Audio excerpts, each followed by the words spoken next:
Today, the channel received an email I had to read 3 times before I could believe it was real. The sender asked to stay anonymous, so I'll call her Nancy.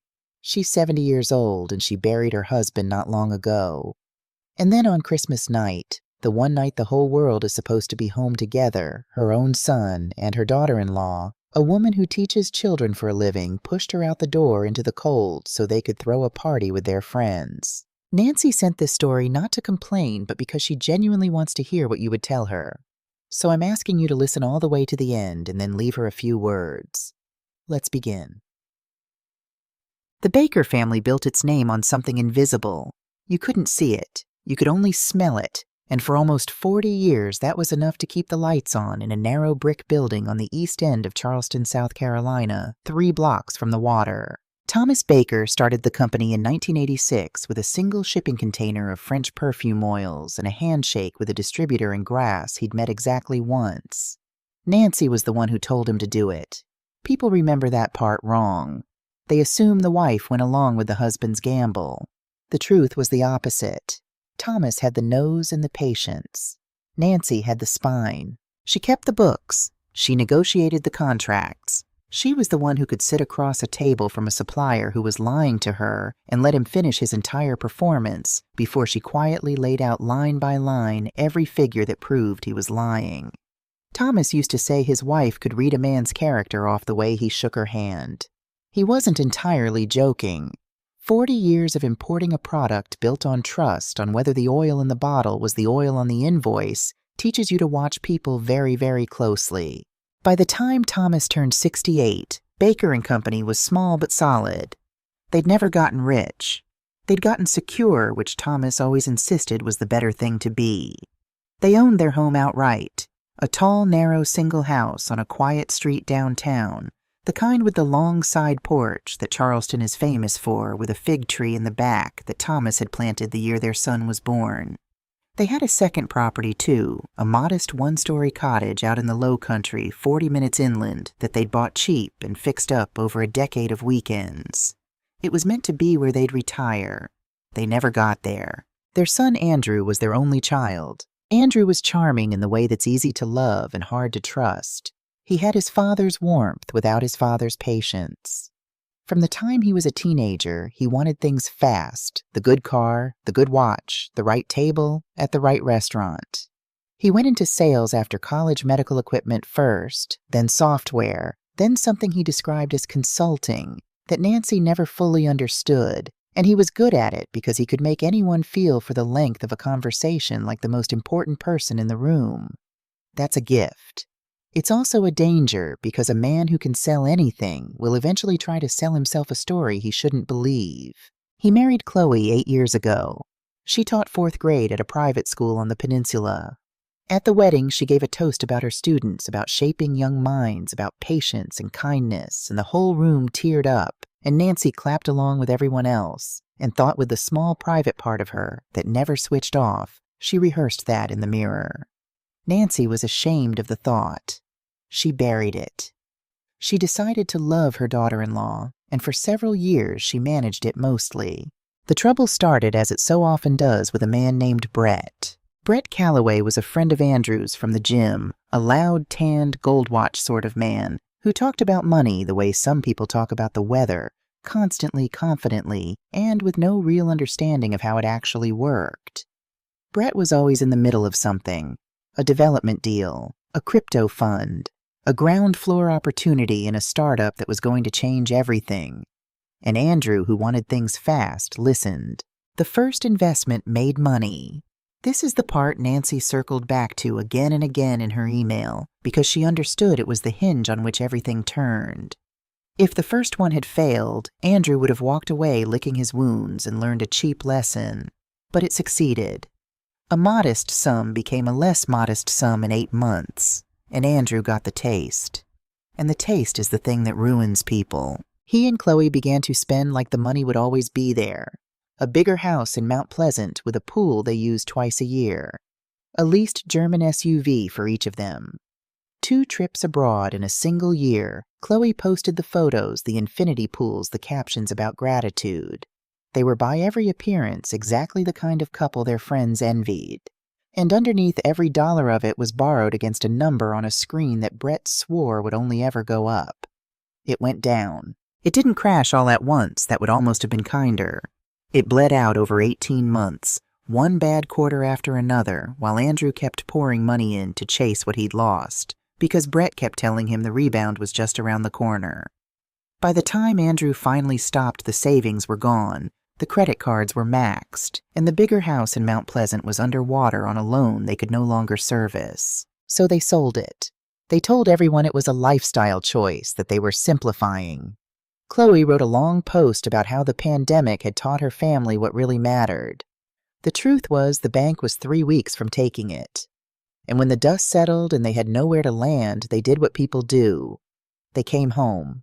Just for a little while, Andrew said, standing in his parents' front hall with 2 suitcases and that smile, the one that had been getting him out of trouble since he was 9. Just till we get back on our feet. Thomas said yes before Nancy could say anything at all. Of course he did. It was his son. Nancy stood at the foot of the stairs and watched her husband embrace their boy, and she felt 2 things at once the way she always did. She felt love deep and uncomplicated.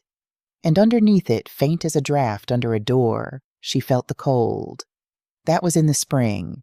By summer, Andrew and Chloe had settled into the Baker house the way water settles into a low place gradually, and then all at once. The guest room became their room. Then the second bedroom became Chloe's office.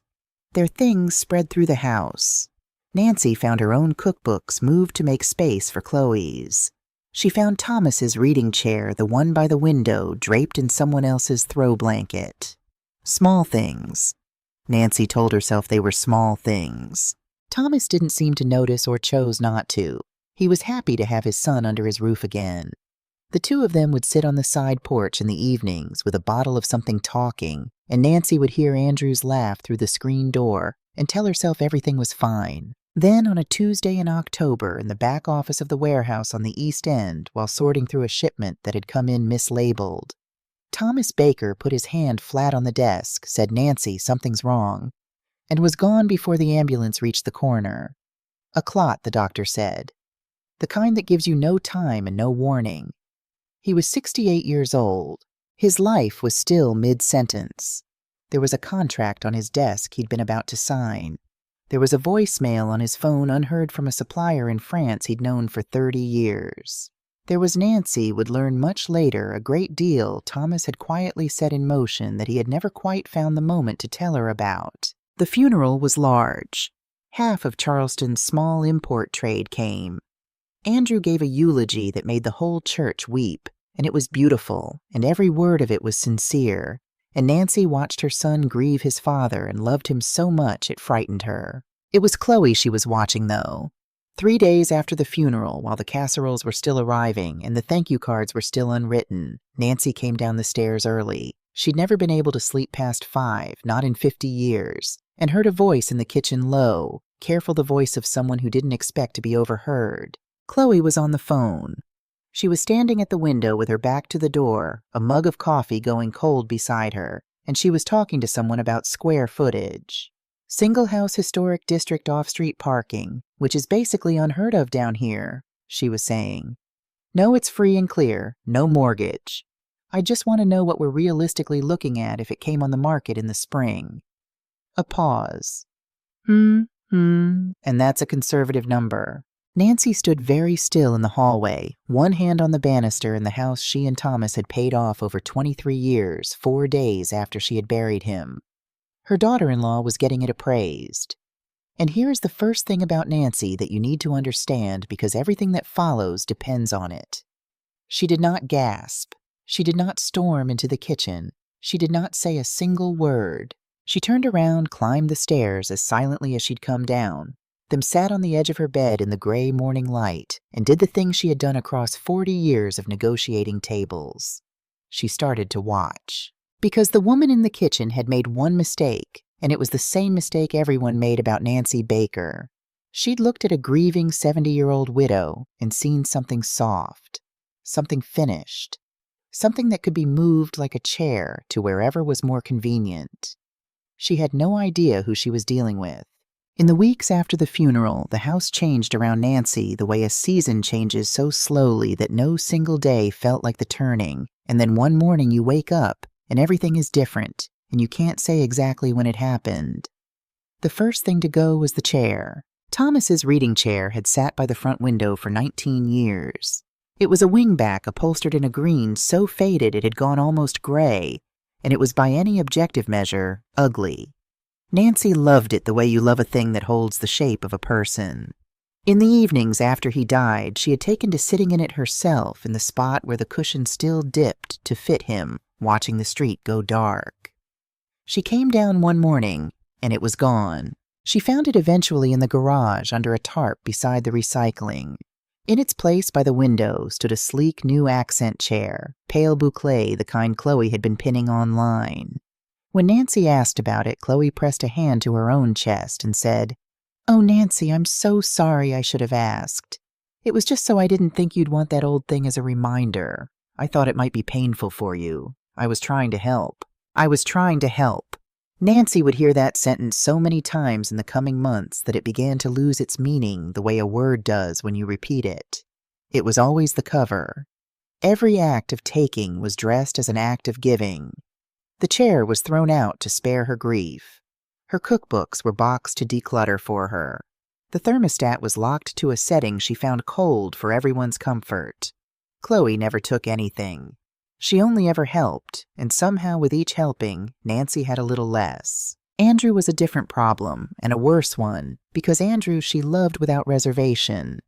And so his betrayals cut where she had no defenses. He had changed since his father died, but not in the direction Nancy had hoped. Grief should soften a person, or at least slow them down. It seemed to have done the opposite to Andrew. He was restless, sharp, always on his phone, always stepping out onto the porch to take calls in a low voice. The money trouble hadn't ended with the Mount Pleasant house. Nancy understood that much without being told. You don't lose that much that fast and simply stop. The debts had followed them through the front door like a draft, and they were still here, and they were still growing. She tried once to talk to him about it. She made his coffee the way he'd liked it as a boy too much sugar, and she sat across from him at the kitchen table and asked him gently, mother to son, how bad it really was. For a moment, just a moment, she saw the old Andrew surface. His jaw tightened. His eyes went wet. He opened his mouth, and she thought, here it comes the truth, finally. Then Chloe walked in. She didn't say anything. She just came in for a glass of water, smiled at them both, asked if anyone needed anything, and left. And Nancy watched her son's face close like a shutter coming down. Whatever had been about to come out went back under. "We're fine, Mom," Andrew said, standing taking his coffee with him. "Brett's got a thing that's going to turn it all around. Don't worry about it. Brett's got a thing." Nancy had been married to a businessman for 41 years. She knew the sound of a man who'd stopped solving his problems and started gambling on them. She began to keep a record. This was the bookkeeper in her, the woman who had reconciled 40 years of invoices and knew that the truth lives in the details everyone else is too lazy to write down. She bought a plain notebook, the kind she'd used for inventory her whole life, and she kept it in the drawer of her nightstand, and every night before bed, she wrote down what had happened that day. The chair, the date it disappeared. The thermostat.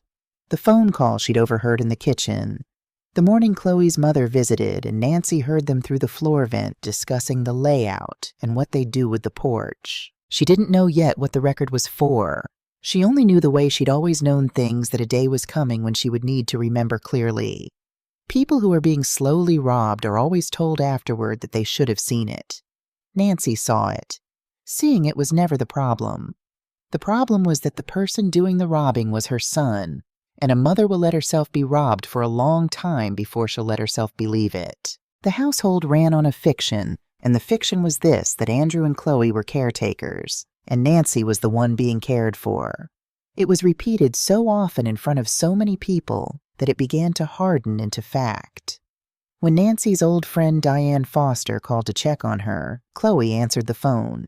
Nancy's phone, and said warmly, "She's resting right now. She gets confused in the afternoons. I'll let her know you called." Nancy was sitting 8 feet away doing the crossword. She got confused in the afternoons.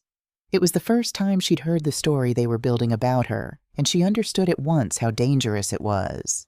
A story like that told often enough becomes the thing the world believes. And a confused old woman who gets tired in the afternoons is a woman who can't be trusted to manage her own affairs. A woman, in other words, who needs someone to manage them for her. That was the shape of it. Nancy could see the whole shape now, the way you suddenly see the picture hidden in one of those puzzles, and once you've seen it, you can't unsee it. They didn't want to care for her. They wanted to be in charge of her. And the house, the paid-off, no-mortgage, off-street parking single house in the historic district that Chloe had been getting appraised 4 days after the funeral, the house was the prize. She thought about calling Andrew out. She lay awake at night composing the speech. She imagined every version of the confrontation, and every version ended the same way with Andrew choosing Chloe, because that's what people do. And with Nancy cast permanently as the difficult, grieving, confused old woman who couldn't accept help. Chloe would make sure of it. Chloe was very, very good at making sure of things. So Nancy did the hardest thing there is to do, which is nothing. She kept quiet. She kept the notebook. She kept watching. And she remembered something Thomas used to say back when the business was young and a deal was going bad, and she'd wanted to fight it out in the open. He'd put his hand over hers and say, "Don't open your umbrella while the sky is still clear, Nan. You'll only tell them where the rain is." She hadn't understood it then. She thought he was being cautious to the point of cowardice. It took her 40 years and a war inside her own home to finally understand what he'd meant. She didn't know it yet, sitting at her kitchen table that gray autumn, but Thomas had not only given her the saying. Years before, without ever quite telling her the whole of it, he had also given her the umbrella. The first time they asked her to sell the house, they did it kindly. It was a Sunday in November. Chloe had cooked, she did this now and then, an elaborate meal that arrived with a kind of unspoken invoice, attached a sense that something would be requested before the plates were cleared. She made a roast. She used the good china, Nancy's wedding china, without asking, and Nancy said nothing, and they sat down, the 3 of them, in the dining room where Nancy had eaten 10,000 meals. Andrew waited until dessert. He'd always been a closer. He knew you don't pitch on an empty stomach. "Mom," he said, "Chloe and I have been talking, and we're worried about you." Here it was. Nancy folded her hands in her lap and arranged her face into the expression she'd worn across 1,000 negotiating tables. Open, patient, faintly puzzled, giving nothing away. "This house is a lot," Andrew went on. 3 floors, all these stairs. The maintenance alone, Dad handled all of that, and now it's just falling on you, and it's not fair to you. You shouldn't have to worry about a leaking roof at your age." "The roof isn't leaking," Nancy said mildly. "It's a figure of speech, Mom." A flicker of impatience quickly smoothed. "The point is you're rattling around in this big place all alone." "You both live here," Nancy said. "And we think," Chloe cut in warm, reaching across the table to lay her hand over Nancy's, "that you deserve to be somewhere you can really relax. No upkeep, no stress. There are these beautiful communities Nancy places designed for exactly this stage of life, with people your own age and activities and everything taken care of. We toured one. We thought of you the whole time. This stage of life." Nancy looked down at the hand on top of hers. Chloe wore a ring Andrew couldn't possibly still be paying for. "And the thing is," Andrew said, and now they were getting to it, the actual point, the reason for the roast and the good china. "Selling this place would set you up. Completely. A house like this, in this neighborhood, free and clear, Mom, you'd never have to worry about money again. Neither would we," he added, and caught himself and didn't quite manage to take it back. There it was. Neither would we. Nancy let the silence sit. She'd learned long ago that most people cannot tolerate a silence. They'll rush to fill it, and what they fill it with is the truth. Andrew filled it. "We're in a tight spot," he said, quieter now, the salesman falling away for a second to reveal the frightened man underneath. "I won't lie to you. The thing with bread, it didn't go the way it was supposed to. We owe some people. And if we could just access some equity just for a bit, we could get clear and start over, and you'd be taken care of, you'd be better than taken care of, and everyone wins. It's the smart move, Mom. Dad would have seen it as the smart move. And that Dad would have seen it as the smart move was the one thing he should never have said. Nancy felt something in her chest go very cold and very clear the way the air goes before a storm. She thought of Thomas building this business one honest container at a time. She thought of him on the side porch with his coffee. She thought of him saying 40 years ago that security was better than riches, and how she'd finally understood he'd been right. "No," she said. Just that. One word set down on the table like a closed ledger. Andrew blinked. "Mom, this was your father's house," Nancy said, and her voice did not shake, which surprised even her. "We paid for it together, every brick of it, over 23 years. It is not equity. It is not a tight spot. It is not a smart move.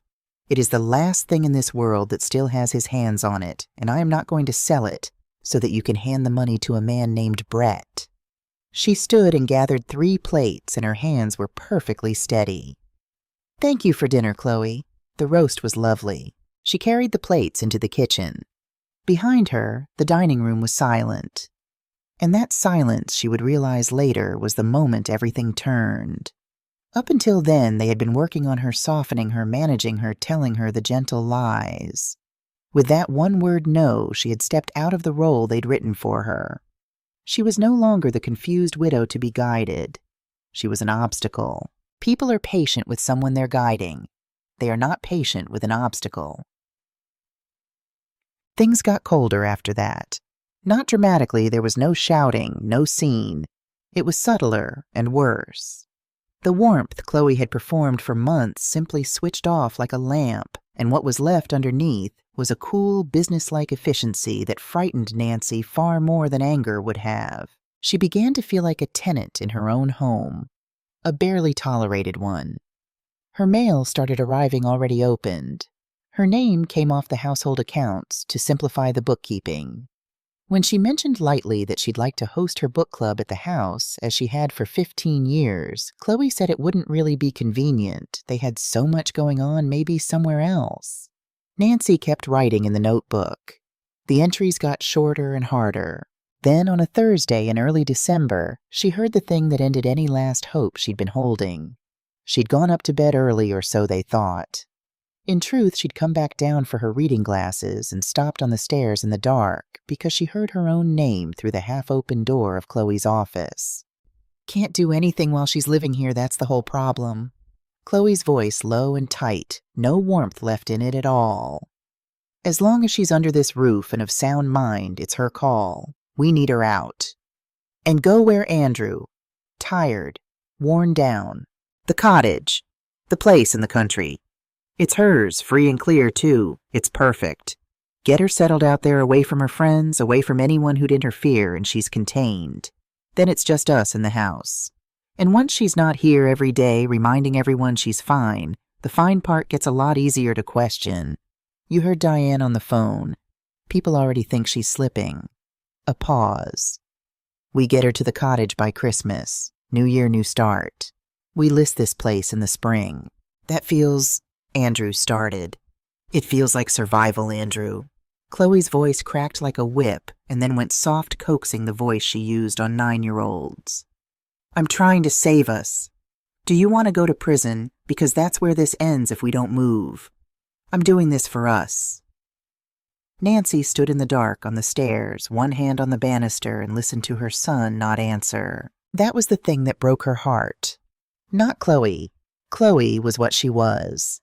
Nancy had read her correctly at the wedding 8 years ago, and every day since. It was the silence where Andrew's no should have been. The same silence she'd left on the dining table in November turned now against her by her own child. She climbed back up the stairs without her reading glasses.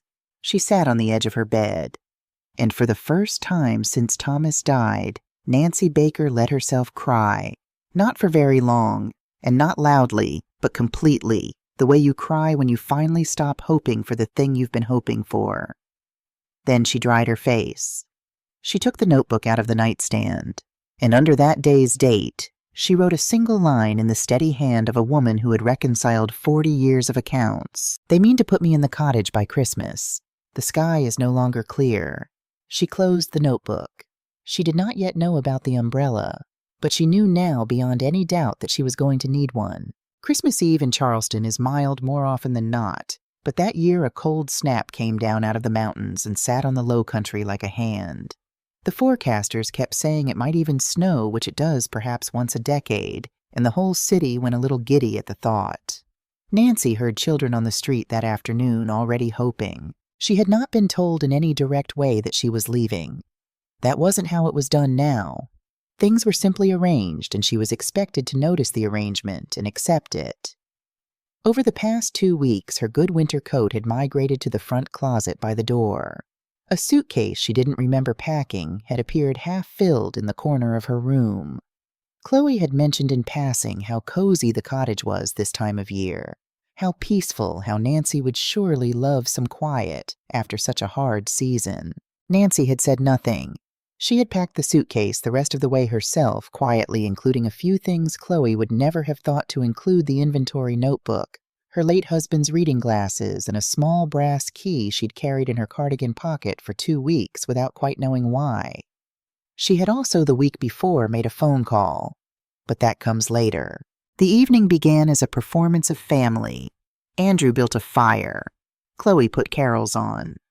There was eggnog, and Nancy was handed a glass, and for an hour or so it almost resembled the Christmas Eves of Andrew's childhood, when Thomas would read aloud by the tree, and the whole house smelled of orange and clove.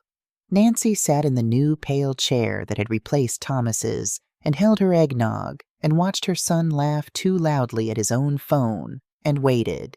She'd spent 40 years learning to wait. She could feel something coming the way you feel weather. It came at 7. The doorbell rang and then rang again, and then a key was in the lock. Brett had a key Nancy registered. When had Brett gotten a key to her house? And the door opened on a gust of cold air and a crowd. 6, 8, 10 people, Brett at the front in a velvet blazer, a woman on each arm, all of them already loud, already lit, carrying bottles and bags, and a portable speaker that someone switched on before they were fully through the door. The carols cut off mid-verse. Something with a heavy bass line took their place. "Baker!" Brett bellowed, and Andrew lit up, and the two of them embraced in the middle of the front hall, while strangers streamed past them into Nancy's house, shedding coats onto her banister, setting bottles down on her piano, opening her cabinets, looking for glasses. Nancy stood up. It was Chloe who came to her. She crossed the room with 2 coats over her arm, her own and Nancy's good winter coat from the front closet, and she leaned in close and she smiled, and for the benefit of anyone watching it, looked exactly like a daughter-in-law tending to an elderly woman. "It's going to get really loud in here, Nancy," she said, soft, almost tender. "Loud and late. It's no place for you tonight. Andrew's going to drive you out to the cottage. It's already heats on. I made up the bed. You'll have a lovely, quiet Christmas, and we'll come see you in a few days." She was already easing the coat over Nancy's shoulders the way you'd dress a child or an invalid. "It's for the best. You'll thank me." "It's Christmas Eve," Nancy said. "I know." Chloe's smile didn't move. "That's why it's better this way. You don't want to spend Christmas around all this." A small gesture at the swelling party, the music, the man already spilling red wine on the rug Thomas had bought in Marrakesh in 1994. "Trust me, I'm thinking of you." And here Nancy did something she had promised herself she would not do. She looked past Chloe across the room to her son. "Andrew," he heard her. Over the music, the crowd, Brett's braying laugh, he heard his mother say his name, and he turned, and for one suspended second, his eyes met hers across the room full of strangers wrecking his father's house. "Say no," she thought with everything in her. "You only have to say no. You said it once to me. Say it now to her. Say no, and I will forgive all of it, every bit tonight right now if you will just be your father's son for one moment and say no." Andrew looked at his mother. Then he looked at Brett, who was holding up a bottle and shouting something about a toast. And he turned back to his mother, and he said not unkindly, which was somehow the worst of all, "Go on with Chloe, Mom. We'll talk after the holiday. It's better, okay? It's just better." Then he went to take the bottle from Brett. Nancy did not argue. She had learned long ago that there is no dignity in begging for a thing already decided, and that the only power left to a person being put out of a room is the power to walk out of it on her own feet. So she did. She buttoned her own coat. She would not let Chloe do it, and she picked up the suitcase she had finished packing herself, and she walked out the front door of the house she and Thomas had paid off over 23 years into the cold on Christmas Eve, while inside the bass thumped and the strangers laughed, and her son raised a glass to a man named Brett. Andrew drove her in the end. Chloe was too busy with her guests. The 40-minute drive out into the dark country was almost entirely silent. The heater hummed. The headlights picked out bare trees and the occasional plywood reindeer glowing in a yard. Twice Andrew started to say something and didn't. Once Nancy saw his hand tighten on the wheel until the knuckles went white, and she thought she let herself think for just a moment that he might turn the car around. He didn't. He carried her suitcase to the door of the cottage. He stood on the little porch in the freezing dark while she unlocked it, and the brass key, the small brass key she'd carried in her pocket for 2 weeks, turned smoothly in the lock because it was her key to her house, and the irony of it was not lost on her even then. "Mom," Andrew said. His breath fogged in the porch light. He looked suddenly very young and very tired and very far from the boy who'd done his homework at her kitchen table. "I'm sorry. I am. It's complicated. You don't know how bad it is. I don't have a choice." Nancy stood in the doorway of the cottage in the warmth leaking out from inside, and she looked at her son with no anger at all, which she could see unsettled him more than anger would have. "There's always a choice, Andrew," she said quietly. "Your father taught you that. You've just convinced yourself you don't have one because the right one is hard and the wrong one is easy." She paused. "Drive safe. The road's ice up out here." And she stepped inside and closed the door and turned the deadbolt click and listened to her son stand on the porch for a long moment before his footsteps went back down the steps and the car door shut and the engine pulled away into the dark. Then Nancy Baker, 70 years old, put out of her own home on Christmas Eve, set down her suitcase in the cold little cottage that her husband had fixed up over a decade of weekends, and she did not cry. She turned on the lamp. She put the kettle on. And she went to the small writing desk in the corner, Thomas's desk, the one from the cottage he'd always kept his country papers in, because the phone call she'd made the week before had told her there was something here waiting for her, and tonight, finally, she was ready to find it. The cottage was small and low and smelled the way it always had, wood smoke and old paper, and the faint green ghost of the rosemary Thomas had planted by the back step. Nancy had not been out here since before he died. Walking through it now was like walking through a held breath. His flannel was still on the hook by the door. His mug was still in the cupboard. The place had been waiting for a man who was never coming back, and now it had her instead. She made her tea. She let the warmth come back into her hands. And then she sat down at the little writing desk in the corner, the one Thomas had always called his country office. And she thought about the phone call. She had made it 8 days earlier on an ordinary Tuesday from the one place in the house where she could be certain of privacy, the bathroom with the fan running. She had called Carol Whitman. Carol had been the baker's attorney for nearly 30 years. She'd drawn up the original incorporation papers for Baker and Company back when Nancy and Thomas were still arguing about whether they could afford a lawyer at all. She'd done their wills.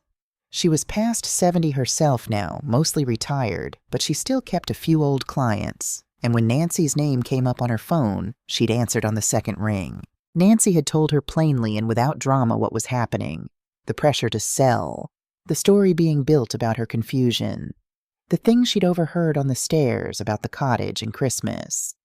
And Carol had listened without interrupting the way good lawyers and good friends both know how to do. And when Nancy finished, there had been a silence on the line. Then Carol had said something Nancy had not expected. "Nancy, how much did Thomas tell you about what he set up after his brother's mess?" Thomas's brother.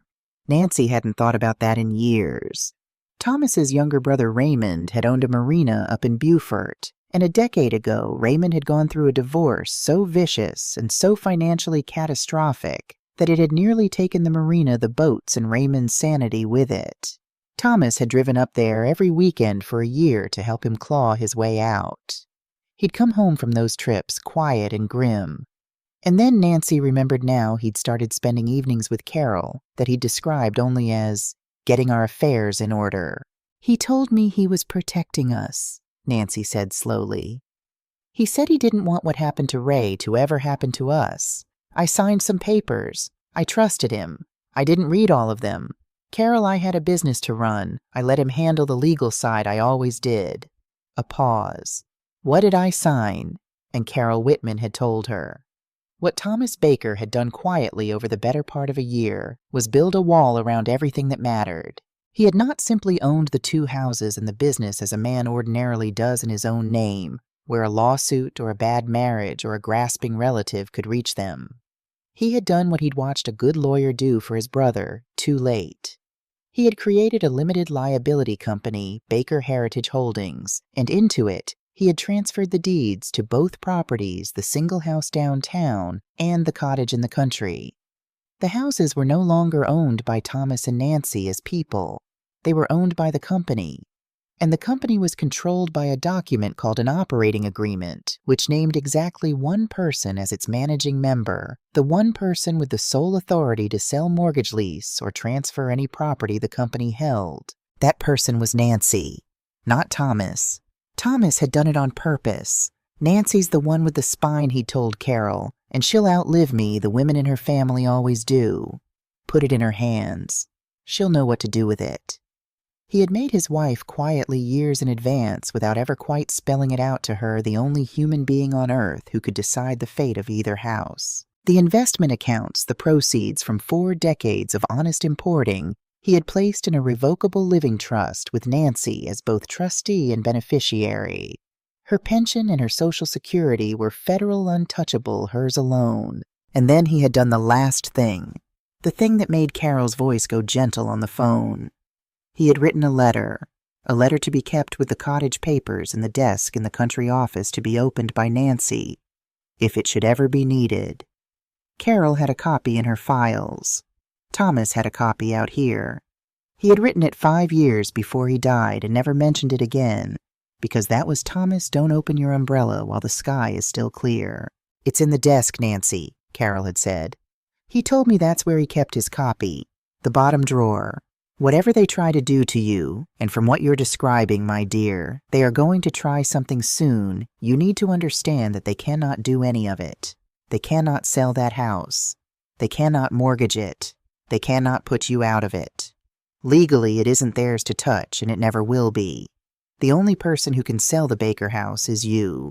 And you can also, if it comes to it, decide exactly who is and is not permitted to live in it." Nancy had stood in her bathroom with the fan running and the phone pressed to her ear and felt the floor change under her feet. "Carol," she'd said, "are you telling me the house is mine, entirely, to do whatever I want with?"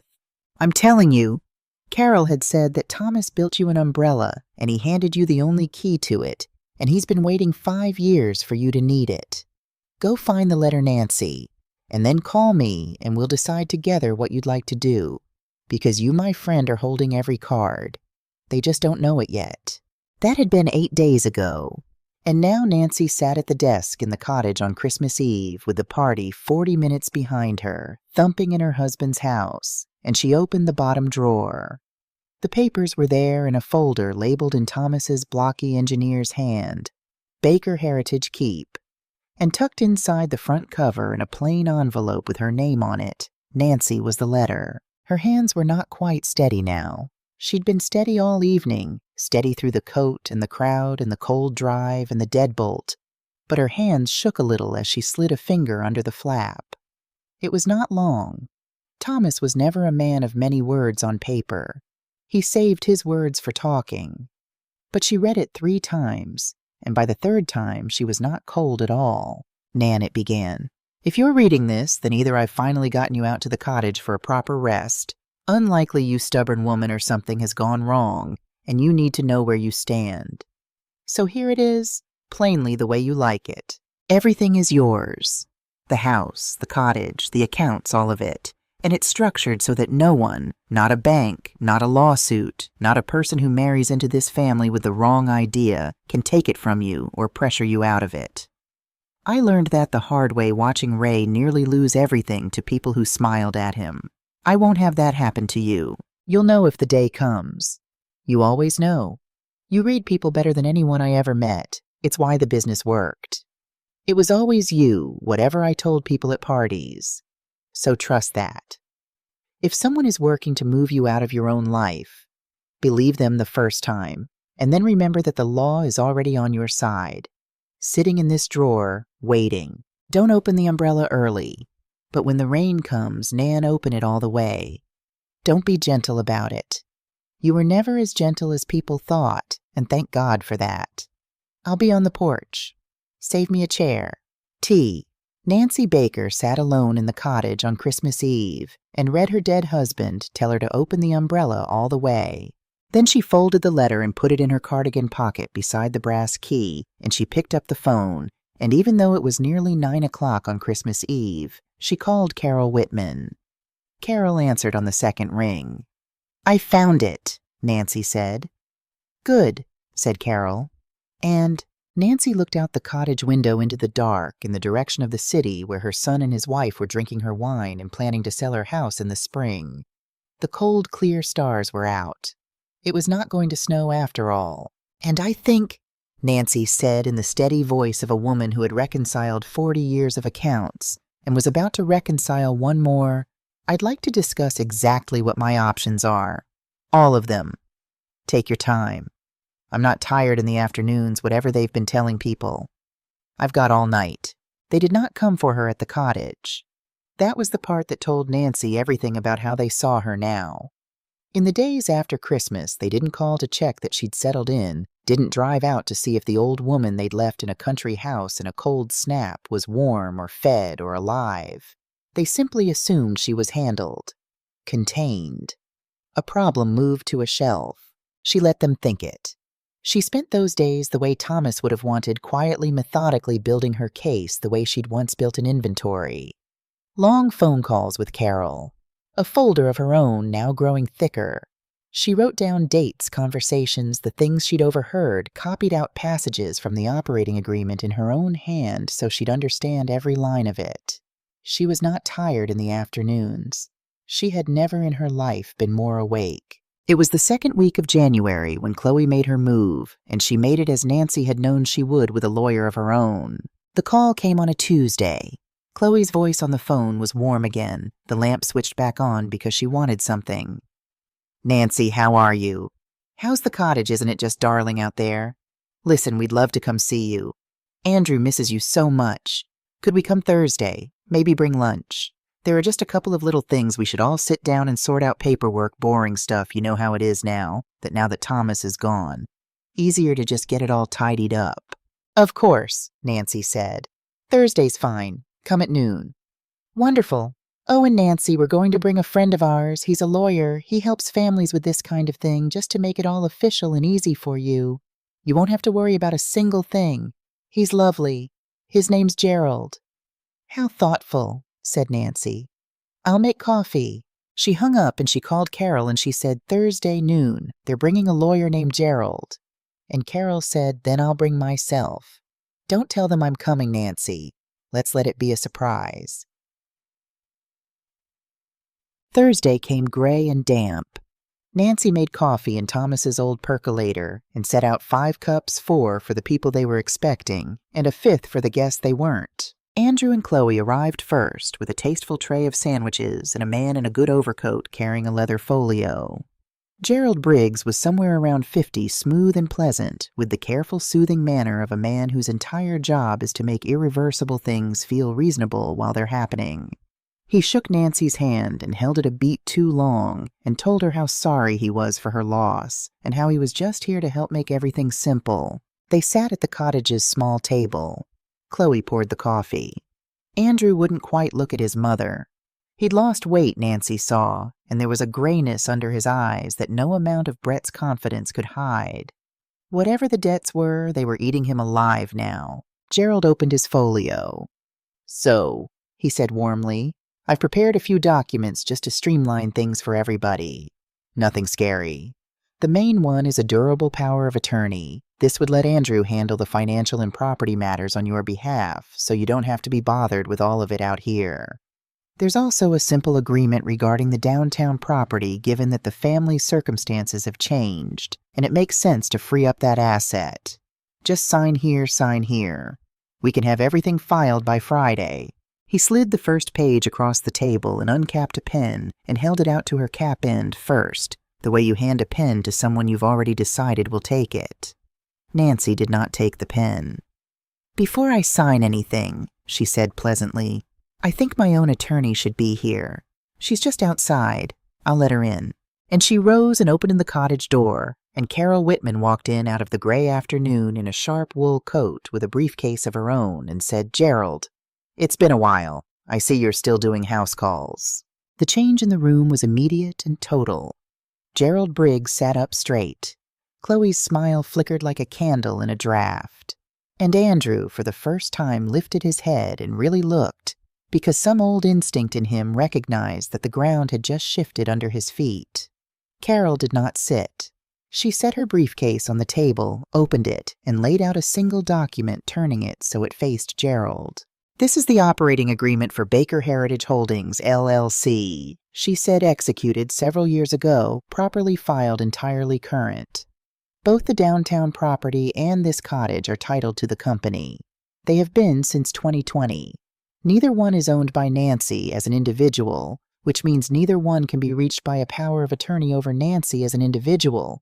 Your document, Gerald, even if she signed it, would give Andrew authority over assets she doesn't personally hold." A small, dry pause. "It would be worth more or less the paper it's printed on." Gerald's pleasant face had gone very still. He pulled the agreement toward him and began to read fast, the way a man reads when he is hoping very hard to find an error and is already fairly sure he won't. "Furthermore," Carol went on, and now she turned to look directly at Chloe and Andrew, "the agreement names a single managing member, one person with the sole and exclusive authority to sell, lease, mortgage, or encumber any property the company holds. One person who decides who may and may not reside in those properties." She let it land. "That person is Nancy. Not Thomas structured it this way deliberately. Not Andrew. Nancy. She is the only human being alive who can sell that house, and she has instructed me in writing that she does not wish to." The silence in the cottage was the loudest thing Nancy had ever heard. Gerald set the document down. He was a professional. He didn't bluster. He simply closed his folio and capped his pen and said quietly to Chloe and Andrew, "I'm afraid I can't help you with what we discussed. This isn't there's nothing here to do. The structure is airtight." He stood. "Mrs. Baker, I apologize for the intrusion. I was given a very different picture of the situation." He looked for a moment almost embarrassed. Then he gathered his coat and let himself out, and a moment later they heard his car start in the drive. Chloe found her voice first. It came out high and tight. "This is insane! This is Andrew, say something. She can't just Nancy. You can't seriously mean to keep that whole house to yourself, rattling around alone. While we do you have any idea what we're facing? Do you understand what happens to us if—" "I understand perfectly," Nancy said. "I've understood since the night I stood on the stairs and heard you say you needed me out. I understood when my son drove me out here on Christmas Eve so you could throw a party in my husband's house." She said it without heat, which made it land harder. "I understand more than you ever gave me credit for. That was always your mistake, Chloe. You looked at me and saw something soft. Your husband's father made the same mistake about a great many people across 40 years of business, and do you know how often it cost him? Once. The one time it nearly cost his brother everything, which is precisely why we are all sitting in this room right now, and why you are going to walk out of it with nothing you came here to take." And then came the part Nancy had not planned for, the part that broke the script, because Andrew, who had said nothing this whole time, who had sat with his gray face and his shaking hands while two women fought over the wreckage of his choices, suddenly put his head down on his mother's kitchen table and began silently to cry. "How much do you actually owe Andrew?" Nancy said quietly. "Not Chloe. Andrew." The real number, not the one Brett tells you, the real one. And through his hands, in a voice she hadn't heard since he was a boy who'd broken something and finally couldn't hide it, her son said a figure out loud. It was worse than she'd imagined. Far worse. It was not a number you cover by selling a house. It was a number that meant the house had never been the rescue, it had only ever been the next thing to burn. And when Andrew lifted his face and saw his mother's expression, he understood that she understood, and something in him collapsed. "They're not investors, Mom," he whispered. "The people we owe. Brett's thing. They're not I've done something really bad. I signed things. I put things up as collateral that weren't—" He stopped. He looked for one terrible second at Chloe. "That weren't only mine to put up." Nancy went very still. "Andrew," she said slowly, "what did you use as collateral?"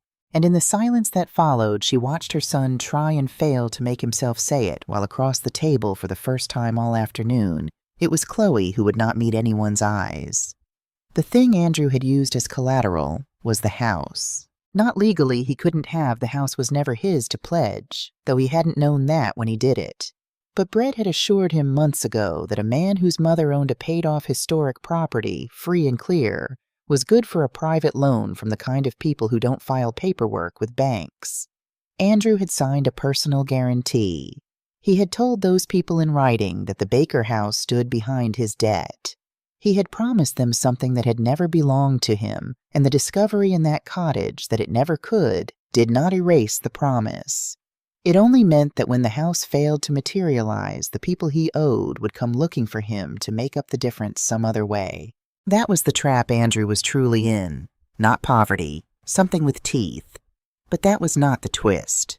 The twist was Chloe, and it came out an hour later after Andrew had finally stopped talking and gone out to sit in the car because he couldn't be in the room anymore, and it was just the two women and the cold coffee.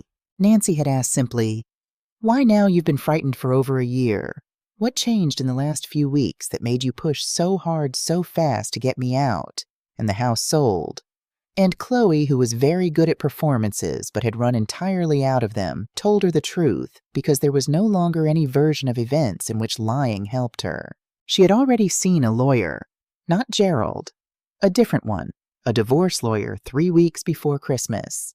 She had done the math on a marriage to a man buried under a debt that would take a lifetime to dig out of, and she had decided she was not going to spend that lifetime digging.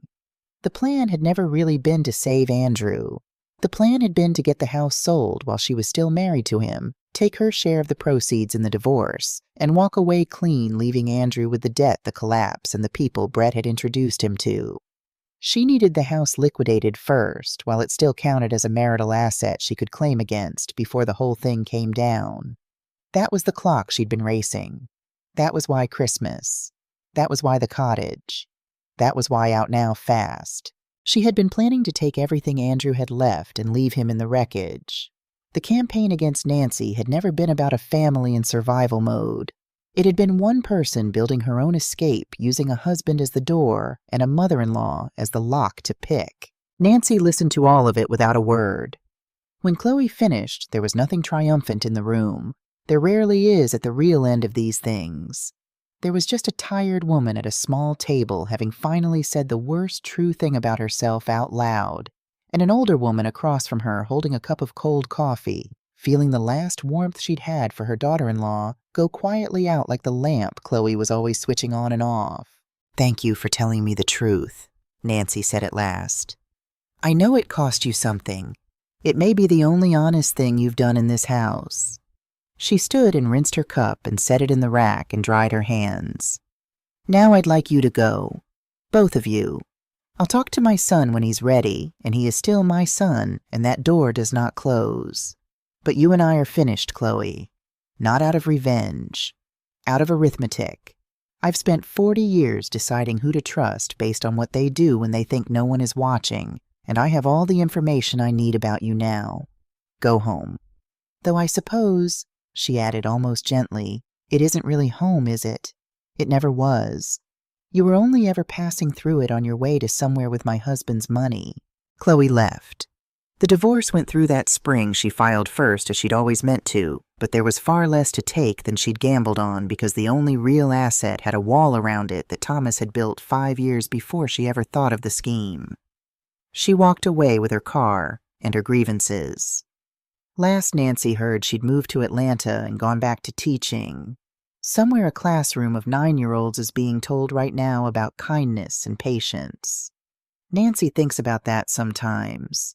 She doesn't say much about it. John. Andrew is the harder ending because Andrew is the one that doesn't tie off neat. He did not magically become a good man overnight. The debt was real, and it was dangerous, and the months that followed were ugly. There were people who did come looking, and there were nights Nancy did not sleep, and there was a long stretch where she did not know if her son was going to survive the hole he dug. She did not simply pay it off for him. Carol counseled her hard against that, and Nancy knew it herself. You do not rescue a drowning man by handing him your whole boat, because then you both go down. What she did instead was harder and slower. She helped him find a path through bankruptcy. She let him face the real people he owed with a real lawyer instead of Brett's fantasies. She made him do the frightening adult things himself, standing beside him, but never in front of him. And she let him earn his way back to her by inches, because that was the only way it would ever be real. He moved into the cottage eventually, the country place, the one they tried to exile her to. There's an irony there that neither of them mentions. He got a job that he is, for the first time in his life, not too proud to keep. He calls her on Sundays now, and she can tell the way she can always tell that he calls because he wants to, and not because he's been reminded. They talk about his father. That's new. It took the whole disaster to make it possible, and Nancy would not wish the disaster on anyone, and she also will not pretend she's sorry to have her son back. Is it forgiveness? She isn't sure that's the right word. It's something slower and less complete than forgiveness, and more durable. She says she's chosen to stop carrying it.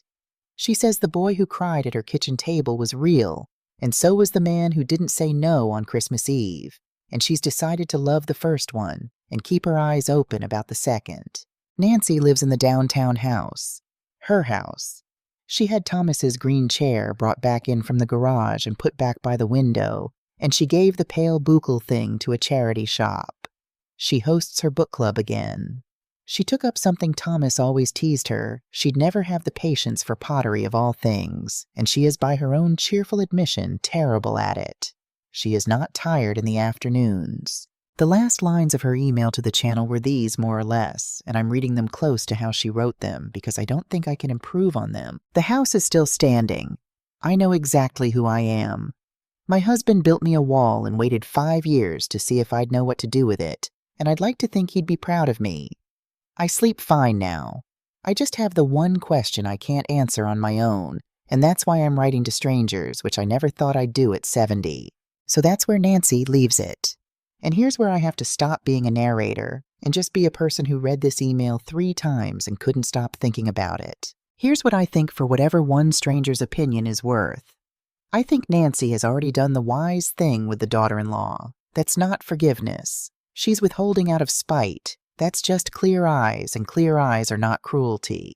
You're allowed to wish someone well from very far away. You're allowed to close a door without slamming it. The son is the hard one.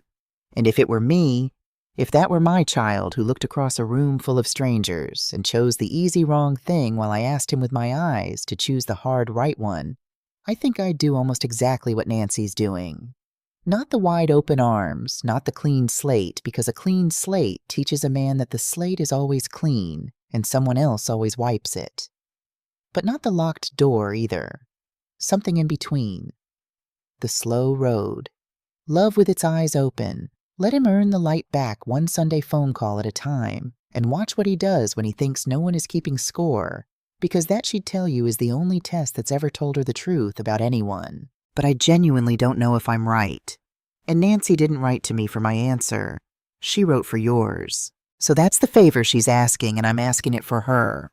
If you listen this far, leave her a comment below. Tell her honestly, should she keep the door open for Andrew, the slow way, the careful way? Or has he shown her exactly who he is and is the kindest thing to herself, to let him go. And the daughter-in-law was Nancy right to walk away without the speeches and the slammed doors? Or did Chloe get off too easy? She's going to read them. All of them. She told me she would.